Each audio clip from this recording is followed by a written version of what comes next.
السلام عليكم ورحمة الله وبركاته.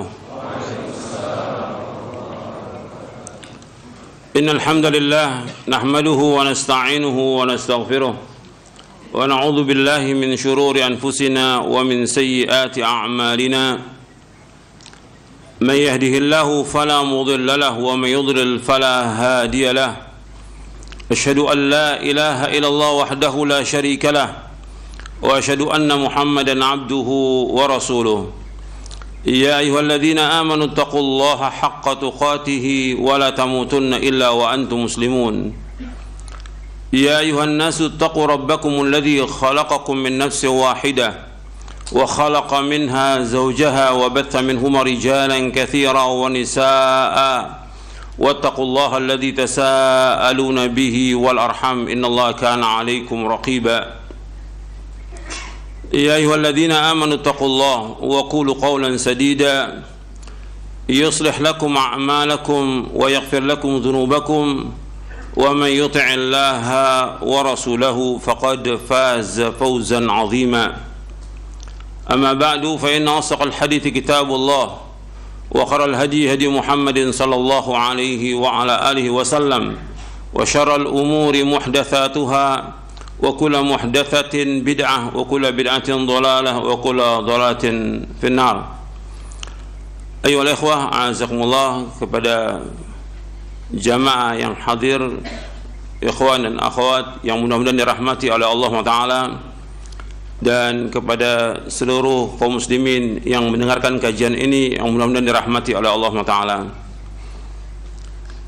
Ayyuhal ikhwah, a'azakumullah, sebelum kajian ini saya ingin memberikan nasihat untuk saya dan untuk antum sekalian. Kita bersyukur kepada Allah Subhanahu wa taala atas segala nikmat yang Allah karuniakan kepada kita. Nikmat Islam, nikmat iman, nikmat sehat, nikmat afiat. Dan juga kita bersyukur kepada Allah Subhanahu wa taala diberikan oleh Allah taala hidayah taufik untuk mengaji, untuk menuntut ilmu. Ini kenikmatan yang luar biasa yang wajib kita syukuri. Kita diberikan hidayah untuk talabul ilmi syar'i yang merupakan kewajiban atas setiap muslim dan muslimah. Talabul ilmi faridatun ala kulli muslimin. Menuntut ilmu itu wajib atas setiap muslim. Kalau disebutkan muslim termasuk muslimah. Ini nikmat yang besar yang kita wajib syukuri. Betapa banyak orang-orang yang tidak diberikan hidayah untuk talabul ilmi. Jutaan orang tidak diberikan hidayah untuk talabul ilmi. Antum diberikan oleh Allah hidayah untuk talabul ilmi. Maka gunakan kesempatan ini sebaik-baiknya untuk mendapatkan ilmu yang bermanfaat. Antum gunakan kesempatan ini untuk betul-betul menuntut ilmu, mengaji, memperhatikan apa yang disampaikan, memahami. Kemudian antum berusaha untuk mengamalkan dalam kehidupan. Karena banyak orang yang ngaji tapi ilmunya tidak bermanfaat. Itu yang harus dia introspeksi. Kenapa kok tidak bermanfaat ilmunya? Sekian lama ngaji tidak ada perubahan dalam kehidupan. Coba antum perhatikan, ngaji mestinya ada perubahan. Perubahan dalam diri kita, perubahan dalam keluarga kita, perubahan dalam ibadah kita kepada Allah, perubahan dalam kita betul-betul menata hati kita untuk tunduk dan taat hanya kepada Allah, menjaga keikhlasan, ittiba kepada Rasulullah SAW. Begitu juga mengatur waktu kita. Banyak yang menuntut ilmu tidak pandai mengatur waktu. Thalabul ilmi, dia buang-buang waktu dengan sia-sia. Apakah dengan ngobrol, dengan main HP, dengan jalan-jalan, dengan yang lainnya. Coba antum pikirkan, antum talibul ilm mesti berbeda dengan orang awam, berbeda dengan orang umum. Waktu itu sangat berharga dan waktu itu akan ditanya oleh Allah SWT. Antum ingat bahwa Nabi SAW pernah memberikan nasihat kepada sahabat Ibnu Umar. Ibnu Umar masih muda, umurnya belum sampai 20 tahun. Ibnu Umar, Nabi mengatakan kepada Ibnu Umar radhiyallahu anhuma, kun fid dunya ka'annaka gharibun aw abiru sabilin wa'udda nafsaka min ahlil kubur. Kata Nabi SAW kepada Ibnu Umar radhiyallahu anhuma, kun fid dunya ka'annaka gharib, hendaklah kamu jadi dunia seperti orang asing, au abiru sabilin, atau engkau orang yang dalam perjalanan, wa'udda nafsaka min ahlil kubur, dan hitung dirimu termasuk orang yang pasti mati, pasti menjadi penghuni kubur. Hadis ini sahih diriwayatkan oleh Imam Bukhari, Abu Daud, Tirmidzi, Ahmad dan yang lainnya. Tapi kalimat wa'udda nafsaka min ahlil kubur tidak ada dalam riwayat Bukhari. Dalam riwayat yang lain ada. Nabi menyebutkan kepada Ibnu Umar ini, jadilah kamu dunia seperti orang asing atau orang dalam perjalanan. Orang asing atau orang yang dalam perjalanan itu betul-betul dia menjaga waktunya. Waktunya sangat berharga. Kalau umpamanya orang ditugaskan di luar kota seminggu, bagaimana kerjaan dia bisa selesai dalam 3 hari? Karena apa? Karena dia kangen kepada keluarganya. Betul-betul dia jaga waktunya itu. Kemudian orang yang asing atau orang dalam perjalanan, mesti dia mempunyai apa? Bekal. Kita ini sedang berjalan menuju kepada Allah. Kita pasti akan mati dan kita pasti akan dihisab oleh Allah. Maka kita wajib mempersiapkan bekal. Bekal yang terbaik apa? Taqwa. Wa tazawwadu fa inna khairaz zadi taqwa wattaquni ya ulil albab. Berbekalah kalian, dalam surah Al-Baqarah, berbekalah kalian karena sebagai bekal takwa. Bertakwalah kepadaku, wahai orang berpikir. Maka mempersiapkan bekal untuk akhirat.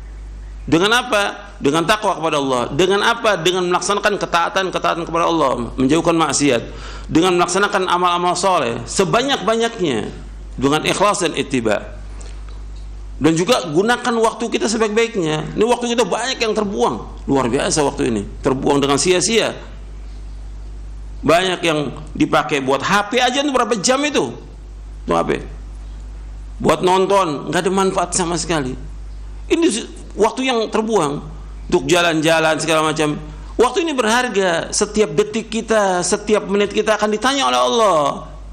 Coba kalau antum dari baca HP, dari antum gunakan HP dengan baca Al-Quran. Nih Al-Quran ini baca nih, ribuan kali manfaatnya Al-Quran ini. Bukan 1, 2 atau 10, ribuan kali manfaat Al-Quran antum baca. Coba sehari bisa nggak kita baca 2 juz? Saya lihat banyak yang ngaji nggak ada manfaatnya. Waktunya terbuang dengan sia-sia. Main HP, nonton, jalan-jalan. Waktu ini sangat berharga, akan ditanya oleh Allah pada kiamat. Wa an umrihi fima afna, tentang umurnya dihabiskan untuk apa, akan ditanya oleh Allah. Coba antum perhatikan dia. Kemudian Nabi mengingatkan kita di hadis ini, wa'udda nafsaka min ahlil kubur. Hendaklah kamu hitung dirimu termasuk orang yang pasti akan mati. Kalau orang pasti akan mati, besok akan mati, ya udah persiapan dong. Apa yang harus kita persiapkan dari amal-amal soleh dan menjauhkan dosa maksiat? Jangan ada waktu yang terbuang dengan sia-sia, jangan. Kayak waktu untuk baca SMS saja habis waktu kita. WA aja udah berapa habis waktu kita. Coba baca Quran, selembar aja enggak. Sehari ini minimal kita 1 juz atau 2 juz kita baca Al-Quran. Belum lagi baca hadis Nabi, belum baca buku yang bermanfaat, belum lagi melakukan amal-amal soleh yang bermanfaat buat kita di akhirat nanti. Makanya setelah itu Ibnu Umar mengatakan begini. Setelah nasihat oleh Nabi SAW, kata Ibnu Umar radhiyallahu anhuma, "Idza amsayta fala tantadhir as-sabah, wa idza asbahta fala tantadhir al-masa, wa khudh min sihhatika li maradik, wa min hayatika li mautik." Kata Ibnu Umar radhiyallahu anhu, apabila engkau berada pada waktu sore, jangan tunggu waktu pagi. Apabila engkau berada pada waktu pagi, jangan tunggu waktu sore. Gunakan sehatmu sebelum sakitmu, gunakan hidupmu sebelum matimu. Jadi waktu ini sangat berharga. Ibnu Umar yang diberikan nasihat oleh Rasulullah SAW memberikan nasihat kepada kita, kalau udah berada waktu sore, jangan tunggu waktu pagi. Apa yang bisa kerjakan waktu sore? Antum atur. Antum bisa baca buku, ada saya sudah nulis buku tentang itu. Yang pertama, waktumu dihabiskan untuk apa? Antum baca itu. Yang kedua, dunia lebih jelek daripada bangkai kambing. Antum baca itu, buku itu. Bagaimana ngatur waktu kita dari mulai kita bangun tidur sampai tidur lagi. Sore apa yang bisa kita kerjakan sore? Apa jalan-jalan, ngobrol, seperti anak-anak kecil. Kalau anak kecil minta jalan sore, minta main. Kita mesti berbeda dong. Thalibul ilm. Waktu kita berharga, apa yang bisa kita baca dari kitab-kitab? Di samping zikir sore yang kita baca, apa buku yang harus kita baca? Apa yang kita tamatkan dari buku itu? Dan apa yang kita murojaah dari Al-Quran? Kemudian setelah maghrib apa yang kita baca? Baca Quran lagi pada maghrib. Pada isya apa lagi yang kita lakukan? Menjelang tidur apa lagi kita lakukan? Tengah malam kita bangun apa yang harus kita lakukan? Subuh. Begitu seorang talibul ilm, waktunya sangat berharga. Antum hisab diri antum. Hasibu anfusakum qabla an tuhasabu. Hisab diri kalian sebelum kamu dihisab oleh Allah. Coba ini perhatikan yang seperti ini. Banyak saya lihat waktu yang terbuang. Talibul ilm terbuang. Antum dipilih oleh Allah untuk ngaji, untuk nuntut ilmu. Ini luar biasa. Antum dipilih oleh Allah. Gunakan kesempatan itu. Banyak orang-orang yang sudah dipilih, kemudian setelah itu dia gunakan waktu yang sia-sia. Akhirnya lama-kelamaan udah dia jenuh dengan ngaji. Akhirnya sama dengan orang awam. Terus bagaimana? Ya terus dia berbuat dosa dan maksiat yang akhirnya dalam kehidupan dia su'ul khatimah. Waliyadzubillah. Ini bukan main-main, ini hidup ini betul-betul kesungguhan yang kita akan ditanya oleh Allah. Apakah antum sebagai orang umum yang diberikan kesempatan untuk ngaji, atau antum anak pondok? Kalau anak pondok ada kewajiban lagi di samping antum thalabul ilmi, membaca kitab, murajaah. Antum juga punya kewajiban untuk mendakwakan keluarga. Sama seperti antum juga yang ngaji, meskipun bukan dari pondok, ada kewajiban. Apa sih kewajiban kita kepada keluarga kita? Apa habis ngaji sudah, taruh bukunya, selesai. Apa sih yang saya dapat dari ilmu ini? Apa yang saya harus amalkan? Apa yang harus kita dakwakan kepada keluarga? Ada kewajiban yang Allah firmankan dalam Al-Quran. Ya ayyuhalladzina amanu qu anfusakum wa ahlikum nara. Wahai orang beriman, jagalah diri kamu dan keluarga kamu dari api neraka. Bagaimana menjaga mereka dari api neraka? Dengan melaksanakan perintah Allah, menjauhkan larangannya. Memberikan nasihat kepada mereka dengan nasihat takwa. Apa yang harus mereka lakukan? Terus ingatkan, baik yang wajib maupun yang sunnah. Nggak tinggal tuh, yang wajib maupun yang sunnah. Hatta dia sudah dewasa, kewajiban orang tua, ingatkan juga anaknya. Untuk mengingat Rasulullah SAW, hatta Fatimah dengan Ali bin Abi Thalib radhiyallahu anhuma. Fatimah dengan Ali, meskipun dia sudah nikah, tetap Nabi ingatkan sholat malam, bangun sholat malam, bangun sholat malam. Diingatkan bangun sholat malam. Meskipun dia sudah nikah, tetap diingatkan. Jangan diam, sholat diingatkan itu. Itu yang sunnah, apalagi yang wajib. Jadi ini harus terus diingatkan. Ya antum belajar untuk antum sampaikan. Yang jadi pondok tadi, dia harus belajar lagi dan mengajar. Kalau udah mengajar, ada kewajiban dia untuk mendidik mereka di atas Islam dan sunnah. Untuk belajar, yang dipelajari apa? Quran dan sunnah. Yang disampaikan juga Quran dan sunnah ala fahmi salaf. Antum dipilih oleh Allah untuk thalabul ilmi di pondok. Antum belajar bertahun-tahun, bukan setahun 2 tahun di pondok. Kalau sudah belajar di pondok, baik yang ikhwan maupun akhwat, mestinya begitu keluar dari pondok, ada hasil dari pondok itu, apa yang bermanfaat buat dia lakukan dalam kehidupan ini. Dia dipilih oleh Allah untuk masuk ke pondok. Bukan dia bisa sendiri untuk ke pondok, tidak. Tapi Allah pilih dia ke pondok.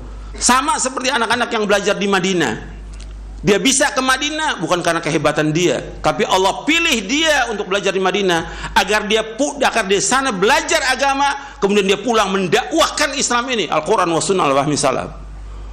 Bukan diam dia, bukan pulang kemudian dia cari maisha. Betul, wajib cari maisha, tapi ada kewajiban dia yang Allah bebankan kepada dia untuk mendakwahkan Al-Quran wa sunnah al-fahmi salaf. Itu kewajiban dia. Bukan dia kemudian dia cari sibuk dengan yang lain, sibuk dengan usaha, dengan dagang. Boleh, wajib cari maisha, dia wajib. Tapi kewajiban dia yang terbesar, Allah pilih dia belajar di Madinah untuk apa? Untuk dia pulang mendakwakan Quran wa sunnah ala fahmi salaf. Yang paling penting dakwakan oleh dia adalah tauhid kepada Allah, menjauhkan syirik, melaksanakan sunnah dan menjauhkan bid'ah. Itu kewajiban dia. Dia harus bimbing umat ini. Siapa lagi yang mau bimbing? Justru anak-anak pondok dan juga orang-orang yang tamatan dari Madinah, yang dari Riyadh, yang lain, dia pulang untuk mengajarkan Quran wa sunnah ala fahmi salaf. Kewajiban dia, dan Allah akan tanya di hari kiamat nanti, apa dia belajar dan apa yang dia harus sampaikan kepada umat ini. Umat butuh ilmunya dia.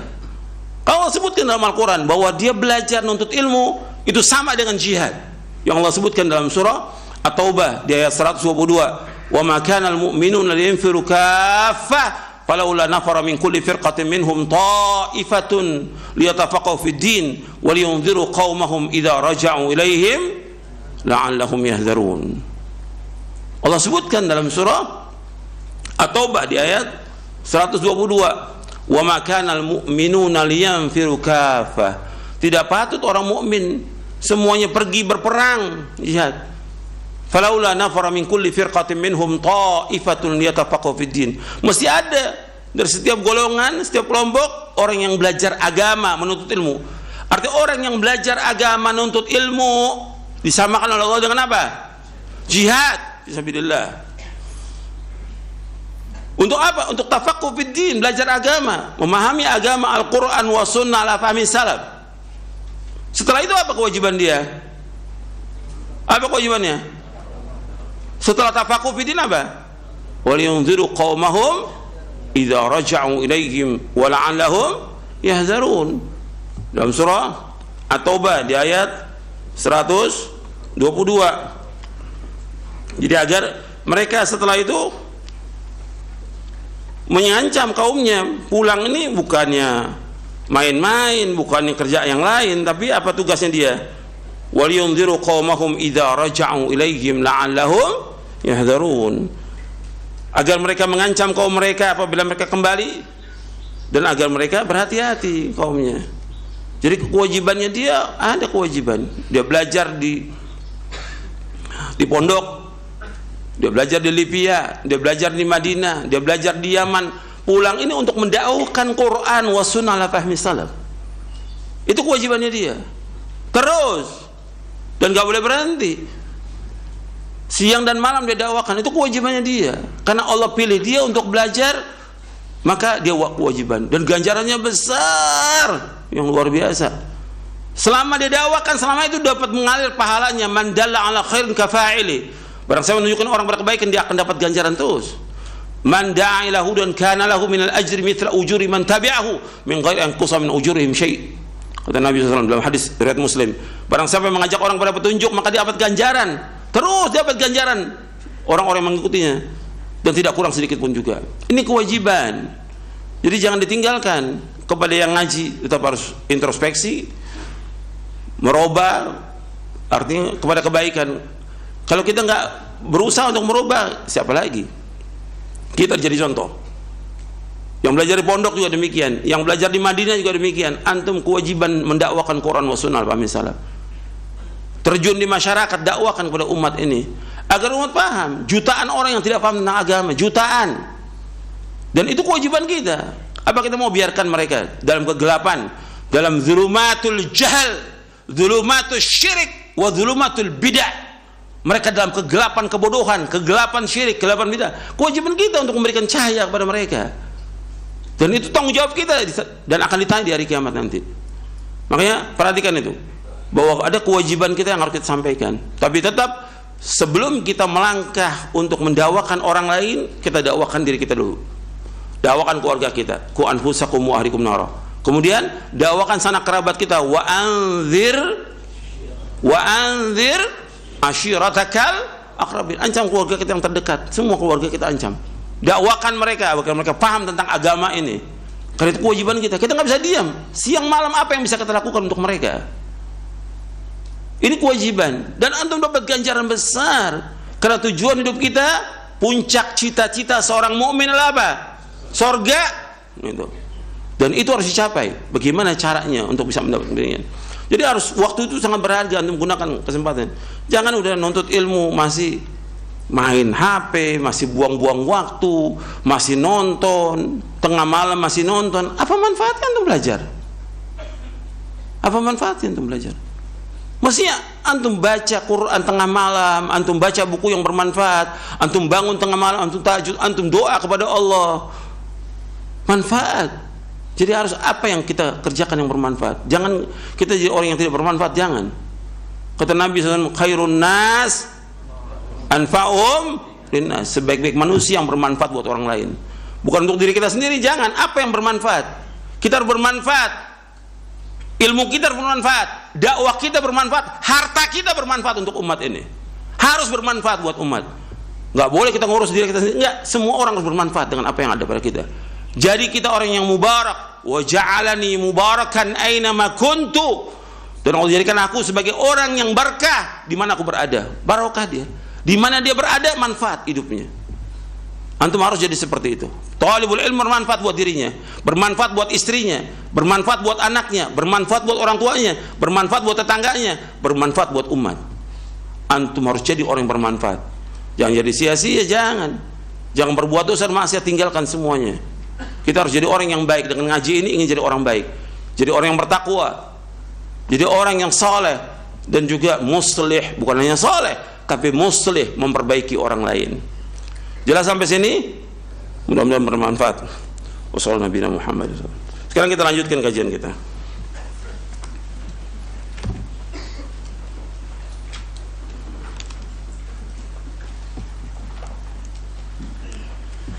Kita masih bahas poin yang ke-54. Iya. Tentang hukum tawassul.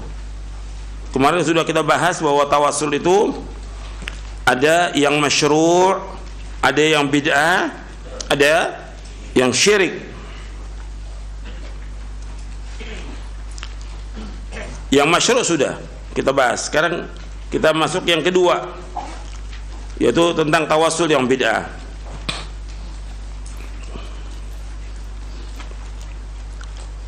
Tawassul yang bid'ah yaitu mendekatkan diri kepada Allah dengan cara-cara yang tidak sesuai dengan syariat.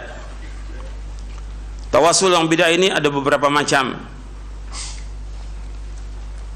Di antaranya, yang pertama, tawassul dengan kedudukan Nabi Muhammad sallallahu alaihi wa ala alihi wasallam atau kedudukan orang selainnya. Perbuatan ini adalah bid'ah dan tidak boleh dilakukan. Adapun hadis yang berbunyi idza sa'altumullah fas'aluhu bijahi fa inna jahi 'indallahi 'azim. Jika kalian hendak memohon kepada Allah, maka mohonlah kepadanya dengan kedudukanku, karena kedudukanku itu di sisi Allah adalah sangat agung. Ini kalimat bijahi dengan kedudukan Nabi Muhammad ini tidak boleh. Hadis ini batil, tidak ada asal usulnya, dan tidak terdapat sama sekali dalam kitab-kitab hadis yang menjadi rujukan. Tidak juga seorang ulama ahli hadis pun yang menyebutkan sebagai hadis. Jika tidak ada satupun dalil yang sahih mengenainya, maka hal tersebut berarti tidak boleh. Sebab setiap ibadah tidak dilakukan kecuali berdasarkan dalil yang sahih dan jelas. Yang kedua, tawassul dengan zat makhluk.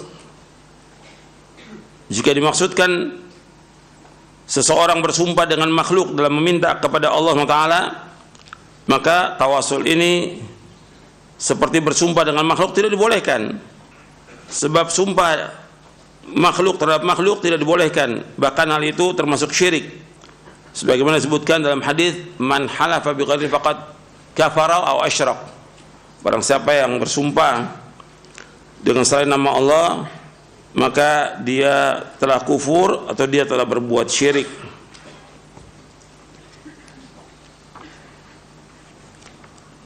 Saya pernah bawakan itu di hadisnya di poin yang ke-8 ketika membahas tentang syirik kecil. Saya bawakan hadis Nabi di poin yang ke-8 itu, man halafa bi ghairi llahi faqad kafara wa asyrak.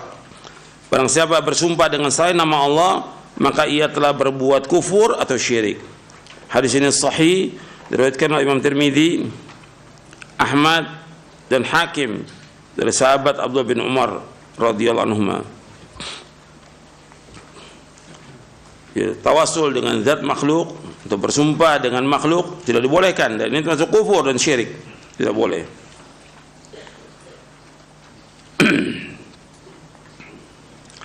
Apalagi bersumpah dengan makhluk kepada Allah, maka Allah tidak menjadikan permohonan kepada makhluk sebagai sebab dikabulkannya doa, dan dia tidak mensyaratkan hal tersebut kepada para hambanya.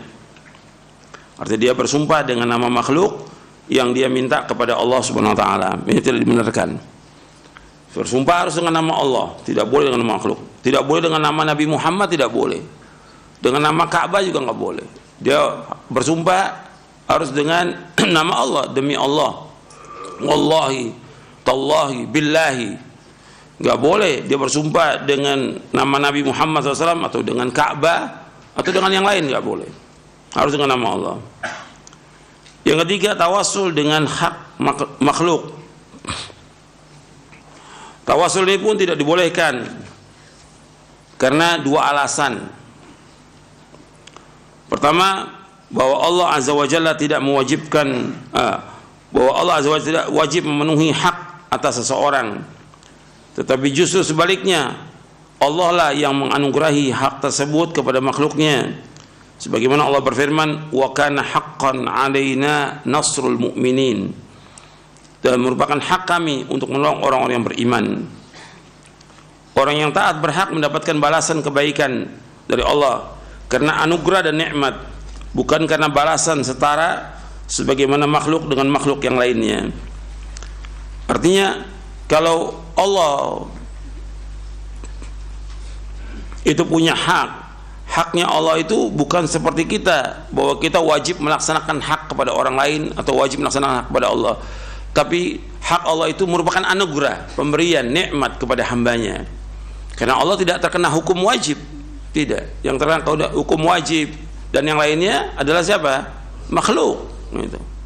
Jadi ketika disebutkan hak itu, bahwa itu merupakan hak yang merupakan nikmat atas hambanya. Seperti ketika Nabi bertanya kepada Mu'adz bin Jabal tentang haqqullah al ibad, dijawab, haqqullah al ibad ayya'buduhu wa la yusyriku bihi syai'an, wa haqqul ibadi 'ala Allah alla yu'adziba man la yusyriku bihi syai'an. Hak Allah atas hambanya agar mereka beribadah hanya kepada Allah dan mereka tidak berbuat syirik kepadanya.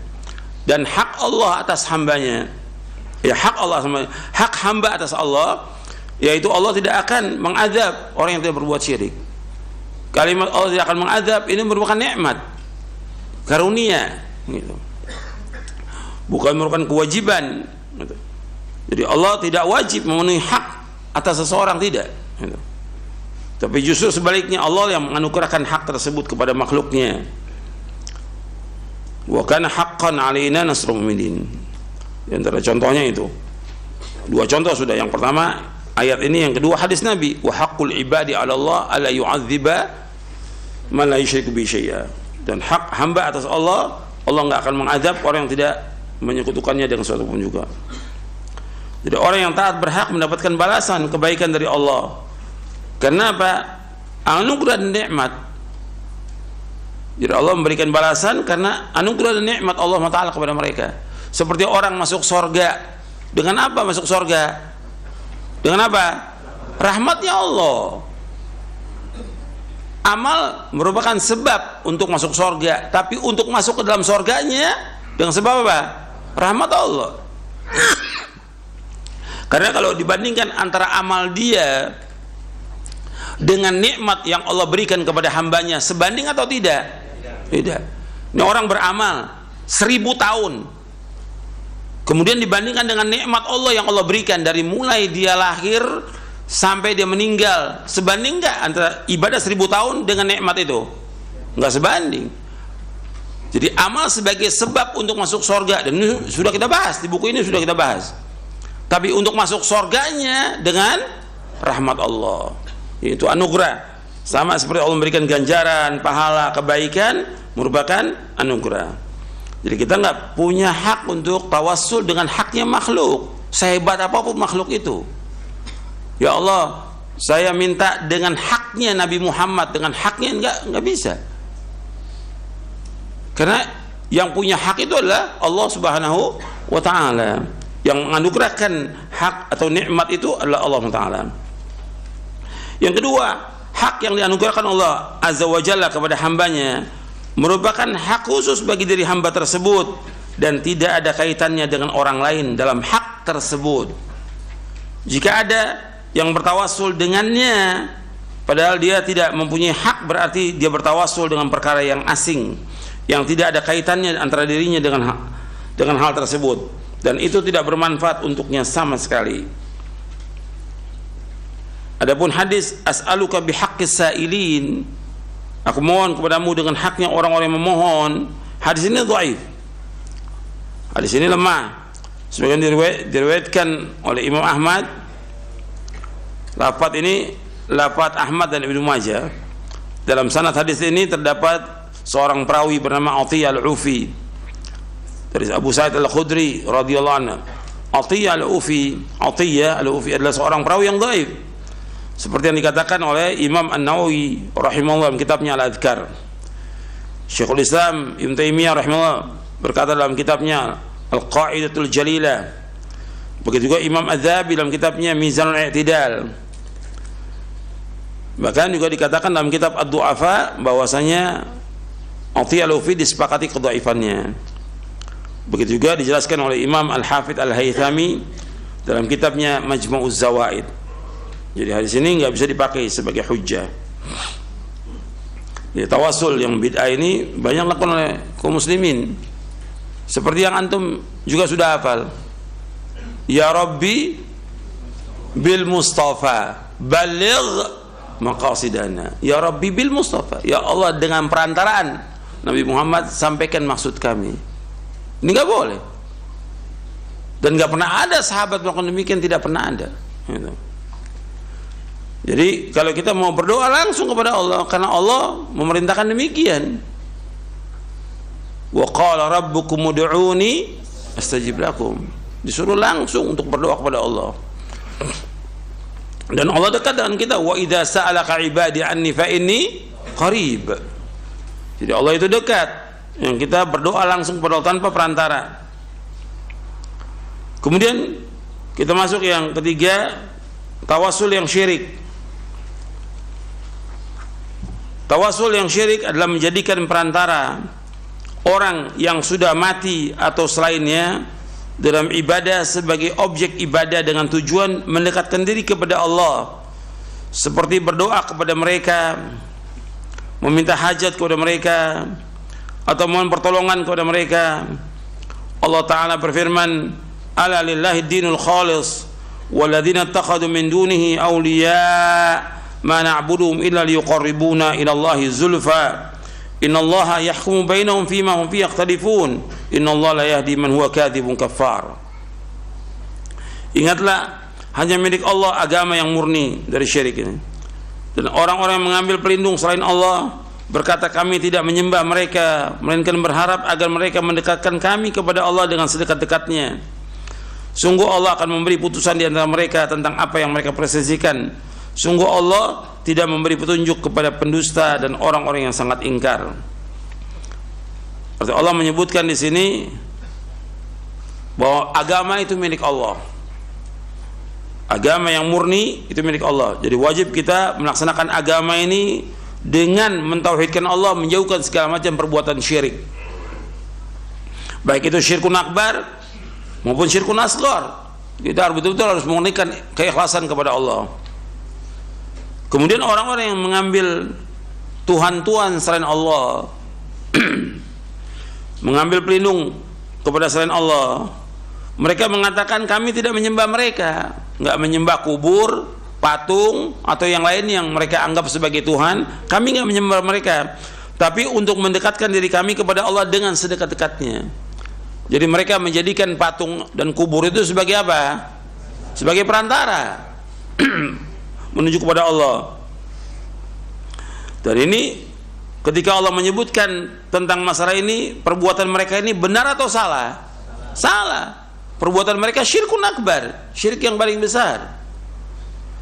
Orang yang berdoa kepada selain Allah, Allah menyebutkan dalam Al-Quran merupakan orang yang paling sesat di muka bumi ini.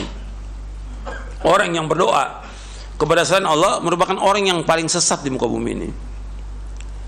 Nggak ada lagi orang paling sesat kecuali orang yang berdoa, meminta, memohon kepada selain Allah. Antum lihat dalam surah Al-Ahqaf, surah 46 ayat 5 dan 6. Wa man adallu mimma yad'u min dunillahi ma la yastajibu lahu ila yaumil qiyamah wa hum an du'aihim ghafilun. Wa idza husyira an-nasu kanu lahum a'da'an wa idza husyira an-nasu kanu lahum a'da'an wa kanu bi'ibadatihim kafirin. Allah sebutkan dalam surah Al-Ahqaf tentang orang yang paling sesat di muka bumi ini. Di surah Al-Ahqaf, surah yang ke-46 di ayat 5 dan 6. Allah sebutkan wa man adallu mimma yad'u min dunillahi ma la yastajibu lahu ila yaumil qiyamah. Tidak ada orang yang paling sesat di muka bumi ini melainkan orang yang berdoa kepada selain Allah yang tidak bisa menjawab sampai hari kiamat. Wa hum an du'aihim ghafilun, sedangkan mereka itu lalai dari orang-orang yang berdoa kepadanya. Orang-orang yang berdoa kepada penghuni kubur, apakah penghuni kuburnya ini dia sebagai sahabat, sebagai imam, sebagai wali atau yang lainnya? Mereka nggak tahu orang yang datang berdoa kepada mereka, nggak tahu. Allah katakan di sini wahum an du'aihim ghafilun, mereka lalai dari doa orang yang berdoa kepadanya. Kemudian Allah sebutkan di ayat 6-nya wa idza husyiran nasu, dan apabila manusia dikumpulkan di hari kiamat, kanu lahum a'daan, mereka akan menjadi musuh, wa kanu bi'ibadatin kafirin, dan mereka akan mengingkari. Artinya orang-orang soleh yang dikubur yang kemudian orang datang berbondong-bondong minta kepadanya akan mengingkari perbuatan mereka, dan itu penyesalan yang besar itu bagi orang-orang yang berbuat syirik. Perbuatan ini syirkun akbar, syirik yang paling besar. Nah, seperti ini orang-orang kafir, orang-orang musyrik menjadikan kubur-kubur dan yang lainnya sebagai perantara kepada Allah untuk mendekatkan diri mereka dengan sedekat-dekatnya. Dan Allah akan menghukumi di antara mereka tentang apa yang mereka persisikan, dan Allah tidak akan menunjuki orang-orang yang dusta dan kufur. Selanjutnya, tawassul dengan meminta doa kepada orang mati tidak diperbolehkan. Bahkan perbuatan ini termasuk syirkun akbar, syirik yang besar, karena mayit tidak mampu berdoa seperti ketika ia masih hidup. Demikian juga meminta syafaat kepada orang yang sudah mati, karena Umar bin Khattab radhiyallahu an, Muawiyah bin Abi Sufyan radhiyallahu an, dan para sahabat yang bersama mereka, juga para tabi'in yang mengikuti mereka dengan baik, ketika ditimpa kekeringan mereka memohon diturunkan hujan, bertawassul dan minta syafaat kepada orang yang masih hidup, seperti kepada sahabat Abbas bin Abdul Muttalib radhiyallahu an. Dan juga ini waktu zamannya Umar radhiyallahu an meminta kepada Abbas bin Abdul Muttalib untuk berdoa kepada Allah agar Allah turunkan hujan. Padahal Umar ada di Madinah. Umar tidak datang ke kuburan Nabi, tidak. Dan tidak pernah ada sahabat datang ke kuburan Nabi untuk minta sesuatu, tidak ada. Kemudian di zaman Muawiyah bin Abi Sufyan di Syam ini, Muawiyah bin Abi Sufyan di Syam, ketika terjadi kemarau,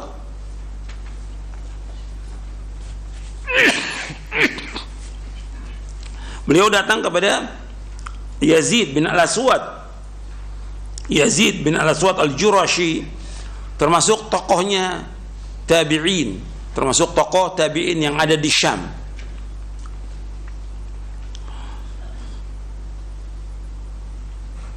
Jadi Muawiyah minta kepada Yazid bin Al-Aswad untuk berdoa kepada Allah, sama-sama berdoa agar turunkan hujan. Kemudian turun hujan.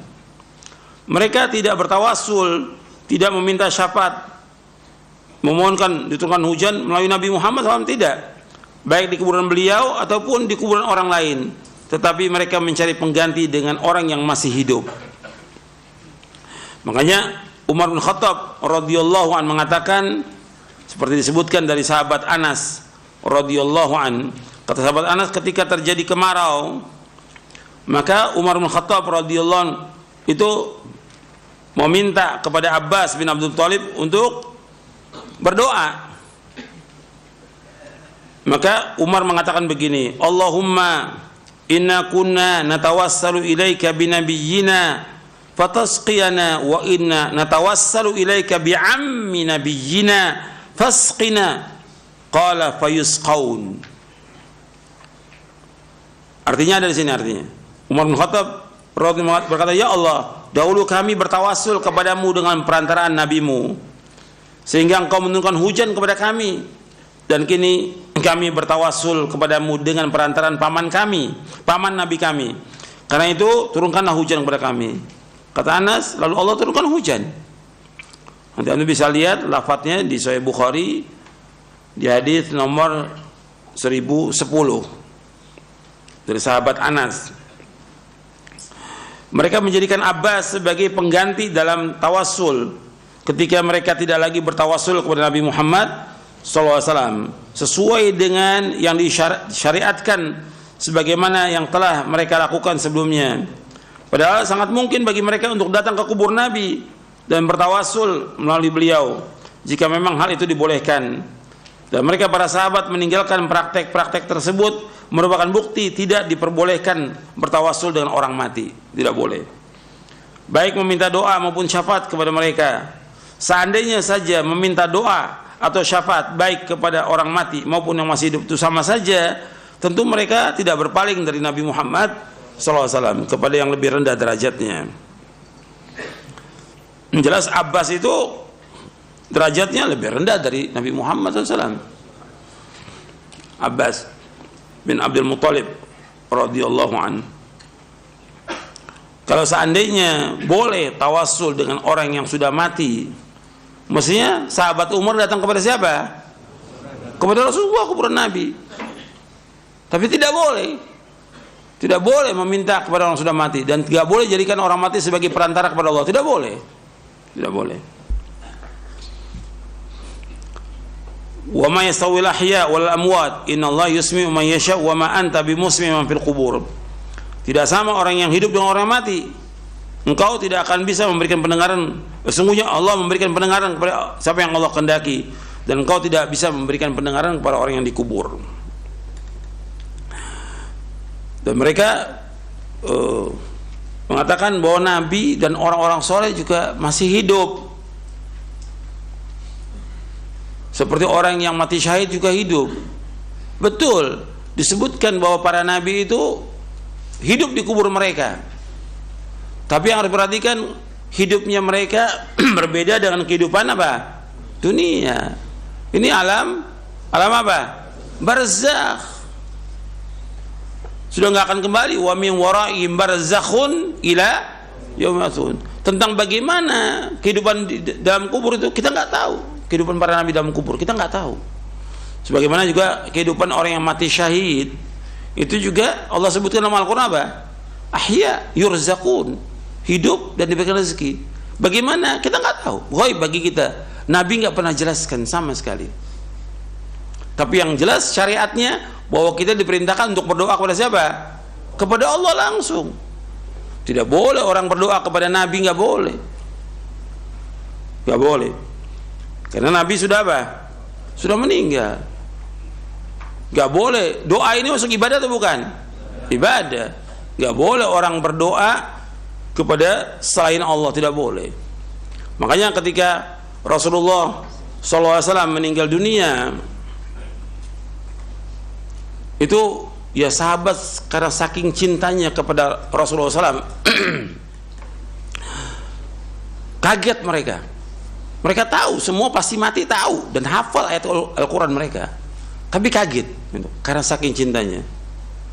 Sampai Umar marah gitu. Sampai yang mengatakan mati aku akan penggal. Datang Abu Bakar As-Siddiq radhiyallahu an. Abu Bakar datang menemui Rasulullah dan mencium kening Rasulullah SAW dan katakan bahwa engkau wangi, hidup dan mati engkau wangi. Kemudian Abu Bakar langsung menuju ke masjid karena orang sahabat itu banyak kumpul di masjid. Abu Bakar radhiyallahu mengatakan, "Man kana ya'budu Muhammadan fa inna Muhammadan qad mat, wa man kana ya'budu Allah fa inna Allah hayyun la yamut." Barang siapa yang menyembah Muhammad, Muhammad sudah mati. Tapi barang siapa menyembah Allah, Allah hidup. Gitu. Kemudian dibacakan oleh Abu Bakar As-Siddiq radhiyallahu anhu, "Wa ma Muhammadun illa rasulun qad khalat min qablihi ar-rusul, afa imma ta'qutilan qalabtum ala aqabikum, wa may yanqalib ala aqibihi fala yadurra syai'an wa sayajzillahu asy-syakirin." Dalam surah Ali Imran. Muhammad itu seorang rasul dan sudah berlalu rasul sebelumnya. Apakah kalau dia meninggal dunia kalian akan berpaling menjadi murtad? Seandainya ada yang berpaling murtad, maka tidak akan membahayakan Allah sedikit pun juga. Dan Allah akan membalas orang yang bersyukur. Nangis sahabat semuanya dengan dibacakan ayat itu. Dan Umar udah lemas, Umar radhiyallahu an. Kata Umar, seolah aku belum hafal ayat itu. Lalu udah hafal ayatnya, lupa karena cintanya kepada Rasulullah sallallahu alaihi wasallam. Tunduk dengan dibacakan ayat, tunduk para sahabat gitu. Jadi tidak boleh orang mengatakan bahwa Nabi itu masih hidup disembah, tidak. Soal kehidupan di alam barzah beda dengan kehidupan dunia, beda. Tapi nggak ada seorang sahabat pun yang datang ke kuburan Nabi untuk minta sesuatu, tidak ada. Dari zaman wafatnya Rasulullah, Khulafaur Rasyidin, nggak ada seorang pun, tidak ada sama sekali. Nah, kemudian datang orang-orang belakangan, dan ini mulai terjadinya kesyirikan ini setelah timbulnya tarekat Sufiyah gitu. Jadi awal dari Syiah, kemudian tarekat Sufiyah, karena dua-dua ini berjalan seiring. Tarekat Sufiyah dan juga Syiah ini mereka takdisul ashkhas, mensucikan orang gitu. Mensucikan imam, sehingga dikubur itu disembah mereka. Menyebar sampai sekarang ini. Itu akibat mereka itu takdis al-ashkhas, mensucikan orang. Di zaman Khulafaur nggak ada orang datang ke kuburan Nabi minta, nggak ada, sama sekali tidak ada. Dan alhamdulillah sampai hari ini terjaga kuburan itu. Tidak ada orang datang untuk menyembah, tidak ada. Meskipun dia dari jauh, tapi jelas ini perbuatan syirik kalau mereka minta kepada Nabi Muhammad SAW. Dan juga merupakan kebodohan. Yang memberikan rezeki Allah, yang menciptakan dia Allah, yang memberikan segala macam Allah, yang memiliki segalanya Allah, kenapa dia minta kepada makhluk? Makanya orang yang berdoa atau meminta kepada orang yang mati, meminta kepada selain Allah, kepada patung dan yang lainnya, yang pertama dia keluar dari agama, yang kedua akalnya nggak waras. Gimana dia minta kepada sesuatu yang lemah, yang nggak bisa memberikan sesuatu? Mesti dia minta kepada Allah yang maha kaya, dan dia berdoa kepada Allah. Allah menyebutkan dalam surah Fatir ayat 13-14, ini tambahannya untuk cetakan yang terbaru ya. Ini saya bawakan ayat dalam surah Fatir ayat 13-14. Walladzina tad'una min dunihi ma yamlikuna min qitmir in tad'uhum la yasma'u du'aakum walau sami'u mastajabu lakum wa yawmal qiyamati yakfuruna bisyirkikum wa la yunabbi'uka mithlu khabir. Dan orang-orang yang kamu seru, kamu sembah selain Allah, tidak mempunyai sesuatu walaupun setipis kulit ari. Jika kamu menyeru mereka atau berdoa kepada mereka, mereka tidak mendengar seruanmu, dan sekiranya mendengar, mereka tidak dapat memenuhi permintaanmu. Dan pada hari kiamat mereka akan mengingkari kemusyrikanmu, dan tidak ada yang dapat memberikan keterangan kepadamu seperti yang diberikan oleh Allah yang maha teliti. Jadi orang-orang yang kalian berdoa kepada selain Allah, mereka tidak memiliki meskipun hanya setipis kulit ari, tidak punya sama sekali. Jadi korma ketika dibuka itu ada kulit yang tipis tuh, kulit ari. Mereka nggak punya sama sekali. Nggak bisa kita juga membuat korma, nggak ada manusia bisa membuat buah dan segala macam, tidak ada, nggak bisa. Mereka nggak punya, bagaimana mereka akan minta kepada orang yang tidak punya? Semua makhluk ini, kata Allah, semuanya apa? Fakir. Ya ayuhan nasu antumul fuqara'u ilallah wallahu wal ghaniyul hamid, dalam surah Fatir ayat 15. Wahai manusia, sesungguhnya kalian ini fakir, fakir, butuh kepada Allah. Allah yang maha kaya dan Allah yang maha terpuji. Kemudian Allah sebutkan di sini, in tad'uhum, seandainya kalian berdoa meminta kepada mereka, La yasma'u du'akum. Mereka enggak mendengar doa kalian, siapa aja. Apakah dia sahabat, apakah dia wali atau dia nabi, enggak mendengar doa kalian, tidak. La yasma'u du'akum. Walau sami'u, kalau seandainya mereka mendengar, walau sami'u, seandainya mereka mendengar, mastajabu lakum, enggak bisa menjawab doa kalian. Wa yaumal qiyamati yakfuru bisyirkikum, dan pada hari kiamat mereka akan mengingkari kesyirikan kalian. Wala yunabbi'uka mithlu khabir, enggak ada yang bisa memberikan penjelasan seperti Allah yang Maha Mengetahui. Artinya Allah sudah jelaskan di sini bahwa orang-orang yang sudah mati itu tidak apa? Tidak mendengar. Kemudian seandainya mereka mendengar, tidak bisa menjawab, tidak bisa memenuhi panggilan orang yang hidup. Ini jelas nas ayat ini Al-Quran. Tapi meskipun mereka baca Al-Quran, bahkan mereka hafal, tetap aja mereka berbondong-bondong datang ke kubur wali. Jutaan orang datang ke kubur wali. Dan ini harus kita jelaskan. Ini kesyirikan. Ini perbuatan syirkun akbar. Ini perbuatan dosa besar yang paling besar dan mengeluarkan seseorang dari agama Islam. Dan juga ini merusak agamanya dia, merusak fitrahnya dia, merusak akalnya dia. Bagaimana dia minta kepada orang sudah mati? Kenapa dia nggak minta kepada Allah yang hayyun la yamut, yang hidup yang tidak akan mati selama-lamanya? Yang mereka baca ayat kursi itu, la ta'khuduhu sinatun wala naum. Allah tidak pernah ngantuk dan tidak pernah tidur selama-lamanya, azali wa abadi. Kenapa nggak minta kepada zat yang demikian, yang hayyun la yamut, yang nggak pernah ngantuk, nggak pernah tidur selama-lamanya? Minta kepada Allah, kok minta kepada makhluk yang mati? Dan Allah sebutkan Nabi Muhammad itu sudah meninggal dunia, jelas. Kemudian juga Allah mengatakan kepada Nabi Muhammad dalam surah Az-Zumar, innaka mayyitun wa innahum mayyitun. Sesungguhnya engkau mati dan mereka juga mati. Gimana berdoa meminta kepada orang sudah mati? Ini kan akalnya nggak waras.